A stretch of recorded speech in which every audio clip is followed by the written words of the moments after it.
ಧನುರ್ರಾಶಿ ದಾಂಪತ್ಯದಲ್ಲಿ, ಸಾಂಸಾರಿಕವಾಗಿ, ಮಕ್ಕಳ ವಿಚಾರದಲ್ಲಿ ಯಾವುದೇ ಕಾರಣಕ್ಕೂ ನಿರ್ಲಕ್ಷ್ಯವನ್ನು ಮಾಡಬೇಡಿ. ಅಲ್ಲಿ ನಿಮ್ಮಿಂದ ಆಗತಕ್ಕಂತಹ ನಿರ್ಲಕ್ಷ್ಯ ದೊಡ್ಡ ಅನಾಹುತಕ್ಕೆ ಕಾರಣವಾದೀತು ಎಂಬತಕ್ಕಂಥದ್ದು. ಅಮೂಲ್ಯವಾದಂತಹ ವಸ್ತುಗಳನ್ನು ಖರೀದಿ ಮಾಡೋದಕ್ಕೆ ಬಹಳ ಶುಭವಾದಂತಹ ದಿವಸ ಇದು. ಮನೆಯಲ್ಲಿ ಮಾತೆಯರಿಗೆ, ಸ್ತ್ರೀಯರಿಗೆ ಅಶುಭವಾದಂತಹ ಸಮಯ ಹೆಚ್ಚು ಕಾಡ್ತಕ್ಕಂಥದ್ದಾಗತ್ತೆ. ವೃತ್ತಿಯಲ್ಲಿ ಮುಂದಿನ ದಿನಮಾನದ ಪ್ರಗತಿ ಕಣ್ಣಿಗೆ ಕಾಣ್ತಾ ಇದ್ದರೂ ಕೂಡ ಏನೋ ವಿಘ್ನಗಳು ಬರಬಹುದು ಎಂಬತಕ್ಕಂತಹ ಭೀತಿ ನಿಮ್ಮನ್ನು ಕಾಡದಲೇ ಬಿಡದೇ ಇರತಕ್ಕಂಥದ್ದು. ಹೊಸ ಬದುಕನ್ನು ಆರಂಭ ಮಾಡೋದಕ್ಕೆ ಉತ್ತಮವಾದಂತಹ ದಿವಸ, ಭವಿಷ್ಯ ಉಜ್ವಲವಾಗ್ತಕ್ಕಂತಹ ದಿವಸ ಅಂತ ಹೇಳಿ ಕನಸನ್ನು ಕಾಣತಕ್ಕಂಥದ್ದಾಗತ್ತೆ. ಆವಹಂತಿ ಮಂತ್ರಶ್ರವಣವನ್ನು ಮಾಡಿ ಶುಭವಾಗಿ. ಮಕರ ರಾಶಿ, ಸಾಧನೆಯನ್ನು ಮಾಡಬೇಕು, ಸಮಾಜದಲ್ಲಿ ನನ್ನ ಹೆಸರನ್ನು ನಾನು ಉಳಿಸ್ಕೊಳ್ಬೇಕು, ಗೌರವವನ್ನು ಪಡೀಬೇಕು ಅಂತ ಹೇಳಿ ಅದರ ಹಿಂದೆ ಹೊರಟಂಥವರಿಗೆ ಬಹಳ ಉತ್ತಮವಾದಂತಹ ದಿವಸ. ಹಿರಿಯರ ಮಾರ್ಗದರ್ಶನದಿಂದ ಉತ್ತಮವಾದಂತಹ ವ್ಯವಸ್ಥೆ ಆಗ್ತಕ್ಕಂಥದ್ದಾಗತ್ತೆ.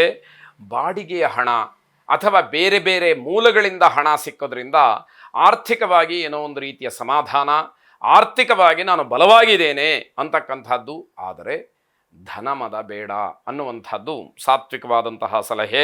ನೆರೆಹೊರೆಯವರಿಂದ, ಸಹೋದ್ಯೋಗಿಗಳಿಂದ ಒಂದಷ್ಟು ಉತ್ತಮವಾದಂತಹ ಭರವಸೆ, ನಿಮ್ಮೆಲ್ಲ ಕಾರ್ಯ ಅಥವಾ ನಿಮ್ಮೆಲ್ಲ ಯೋಜನೆಗಳಿಗೆ ನಮ್ಮ ಪರಿಪೂರ್ಣವಾದಂತಹ ಸಹಕಾರ ಇದೆ ಅಂತಕ್ಕಂತಹ ಮಾತು ನಿಮ್ಮನ್ನು ಇನ್ನಷ್ಟು ಭಯಮುಕ್ತರನ್ನಾಗಿ ಮಾಡ್ತಕ್ಕಂಥದ್ದಾಗತ್ತೆ. ಮಕ್ಕಳಿಗೆ ಯಾವುದೇ ರೀತಿಯ ಒತ್ತಡಗಳನ್ನು ಹಾಕದಲೇ ಸರಿಯಾದಂತಹ ಮಾರ್ಗದರ್ಶನವನ್ನು ಮಾಡಿ, ಮಕ್ಕಳಿಗೆ ಸರಿಯಾದಂತಹ ತಿಳುವಳಿಕೆಯನ್ನು, ಅನುಭವದ ಮಾತುಗಳನ್ನು ಅರ್ಥವಾಗುವಂತಹ ರೀತಿಯಲ್ಲಿ ಹೇಳಬೇಕಾದಂಥದ್ದು. ಪರ್ವತಾರೋಹಿಗಳಿಗೆ ಯಶಸ್ಸು ಸಿಗ್ತಕ್ಕಂತಹ ದಿವಸ. ಯಾರು ವಿಶೇಷವಾಗಿ ಪ್ರಾಕೃತಿಕವಾಗಿ ಒಂದಷ್ಟು ಸಾಧನೆಯನ್ನು ಮಾಡಬೇಕು ಅಂತ ಹೇಳಿ ಹೊರಡುವಂಥವರಿದ್ದಾರೆ, ಅಂಥವರಿಗೆ ಬಹಳ ವಿಶೇಷವಾದಂತಹ ದಿವಸವಾಗಿದೆ. ಶಕ್ತಿ ಪಂಚಾಕ್ಷರಿ ಮಂತ್ರಶ್ರವಣವನ್ನು ಮಾಡಿ ಶುಭವಾಗಿ. ಕುಂಭರಾಶಿ, ಈ ದಿವಸ ಅನಿರೀಕ್ಷಿತವಾಗಿ ಧನಲಾಭ. ಅಂದರೆ ನೀವು ನಿರೀಕ್ಷೆಯನ್ನೇ ಮಾಡಿರೋದಿಲ್ಲ, ನಿಮ್ಮ ಕನಸು ಮನಸ್ಸಿನಲ್ಲೂ ಅಂದ್ಕೊಂಡಿರೋದಿಲ್ಲ, ಹಣದ ಅನುಕೂಲ ನಿಮಗೆ ಆಗ್ತಕ್ಕಂಥದ್ದಾಗತ್ತೆ. ವ್ಯವಹಾರದಲ್ಲಿ ತುಂಬ ಜಾಗರೂಕರಾಗಿರಬೇಕು. ಯಾವುದೋ ಹಣ ಸಿಕ್ತು ಅಂತ ಹೇಳಿ ವ್ಯವಹಾರವನ್ನು ನೀವು ಬಹಳ ತಾತ್ಸಾರ ಮಾಡಿದರೆ ತೊಂದರೆಗೆ ಅದು ಕಾರಣವಾದೀತು.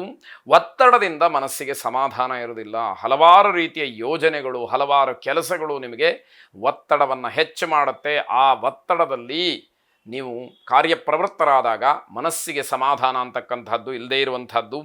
ಆಹಾರ, ನಿದ್ದೆ ಇದರ ಬಗ್ಗೆ ಹೆಚ್ಚು ಗಮನ ಹರಿಸಬೇಕು. ಸಕಾಲದಲ್ಲಿ ಊಟ ಮಾಡೋದಕ್ಕೆ ಆಗೋದಿಲ್ಲ.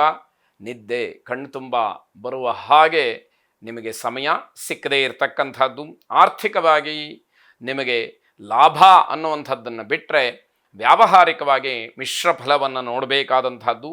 ಹೂಡಿಕೆಯಲ್ಲಿ ಯಶಸ್ಸು ನಿಮ್ಮದಾಗ್ತಕ್ಕಂಥದ್ದು. ಹಾಗಾಗಿ ಇವತ್ತು ಮಾಡತಕ್ಕಂತಹ ಹೂಡಿಕೆ ಭವಿಷ್ಯದಲ್ಲಿ ನಿಮ್ಮನ್ನು ಕೈ ಹಿಡಿತಕ್ಕಂತಹ ಒಂದು ಆಪದ್ಧನವಾಗಿ ಸಿಕ್ಕತ್ತೆ ಅಂತ ಅರ್ಥ. ಸಹೋದರ ವರ್ಗದಲ್ಲಿ ಇರತಕ್ಕಂತಹ ಮನಸ್ತಾಪ ದ್ವೇಷಕ್ಕೆ ತಿರುಗದೇ ಇರುವ ಹಾಗೆ ನೋಡಿಕೊಳ್ಬೇಕು. ಅಣ್ಣ ತಮ್ಮಂದರು, ಅಕ್ಕ ತಂಗಿಯರ ಮಧ್ಯದಲ್ಲಿ ವ್ಯಾವಹಾರಿಕವಾಗಿಯೋ ಅಥವಾ ಆಸ್ತಿಯ ವಿಚಾರಕ್ಕೋ, ಮನೆಯ ವಿಚಾರಕ್ಕೋ ಅಥವಾ ಸಂಬಂಧದ ವಿಚಾರಕ್ಕೋ ಜಗಳ ಏನಾದರೂ ಆಗಿದ್ದರೆ ಅದು ಆ ಕ್ಷಣದಲ್ಲಿ ಮರೆಯುವ ಹಾಗಾಗಬೇಕೇ ಹೊರತು ಶಾಶ್ವತವಾದಂತಹ ದ್ವೇಷಕ್ಕೆ ಅದು ಕಾರಣ ಆಗಬಾರದು ಅಂತಕ್ಕಂಥದ್ದು. ಅಶ್ವಾರೂಢ ಪಾರ್ವತಿ ಮಂತ್ರಶ್ರವಣವನ್ನು ಮಾಡಿ ಶುಭವಾಗಿ. ಮೀನರಾಶಿ, ಹೆಚ್ಚಿನ ವಿದ್ಯಾಭ್ಯಾಸಕ್ಕೆ ವಿದೇಶಕ್ಕೆ ಹೋಗಬೇಕು ಅನ್ನುವಂತಹ ಆಲೋಚನೆ ಇರುವಂತಹ ವಿದ್ಯಾರ್ಥಿಗಳಿಗೆ ಅದರ ಪೂರ್ವ ಸಿದ್ಧತೆಗೆ, ಅದರ ಬಗ್ಗೆ ವಿಚಾರಗಳನ್ನು ಸಂಗ್ರಹ ಮಾಡೋದಕ್ಕೆ ಬಹಳ ವಿಶೇಷವಾದಂತಹ ಶುಭ ದಿವಸ ಅಂತ ಹೇಳಬೇಕು. ಕುಟುಂಬ ಸದಸ್ಯರ ಜೊತೆಯಲ್ಲಿ ಸಮಯವನ್ನು ಕಳೀತೀರಿ. ಇಲ್ಲಿ ಸಿಗ್ತಕ್ಕಂತಹ ಆನಂದಕ್ಕೆ ಬೆಲೆಯನ್ನು ಕಟ್ಟಲು ಸಾಧ್ಯ ಆಗದೇ ಇರತಕ್ಕಂತಹದ್ದಾಗತ್ತೆ. ಸಹೋದ್ಯೋಗಿಗಳು ಹಾಗೆ ಸ್ನೇಹಿತರ ಜೊತೆಯಲ್ಲಿ ಕಾಲಹರಣವನ್ನೂ ಕೂಡ ಮಾಡ್ತೀರಿ. ಇದು ಸಮಯ ವ್ಯರ್ಥ, ಮಾನಸಿಕವಾಗಿ ಏನೋ ಒಂದು ರೀತಿಯಲ್ಲಿ ಸಮಾಧಾನ, ಮನೋರಂಜನೆ ಅಂತಕ್ಕಂಥದ್ದಾಗತ್ತೆ. ದೂರದ ಪ್ರಯಾಣದ ಬಗ್ಗೆ ಹೆಚ್ಚು ಚಿಂತನೆಗಳು ಮನಸ್ಸಿಗೆ ಬರತಕ್ಕಂಥದ್ದು. ಶುಭ ಕಾರ್ಯಗಳಿಗೆ ಅತಿಯಾದಂತಹ ಖರ್ಚನ್ನು ಮಾಡುವ ಬಗ್ಗೆ ಒಂದಷ್ಟು ವಿಚಾರಗಳು ಚರ್ಚೆಯಾಗತ್ತೆ. ಆ ವಿಷಯ ಮುನ್ನೆಲೆಗೆ ಬರ್ತಕ್ಕಂಥದ್ದು.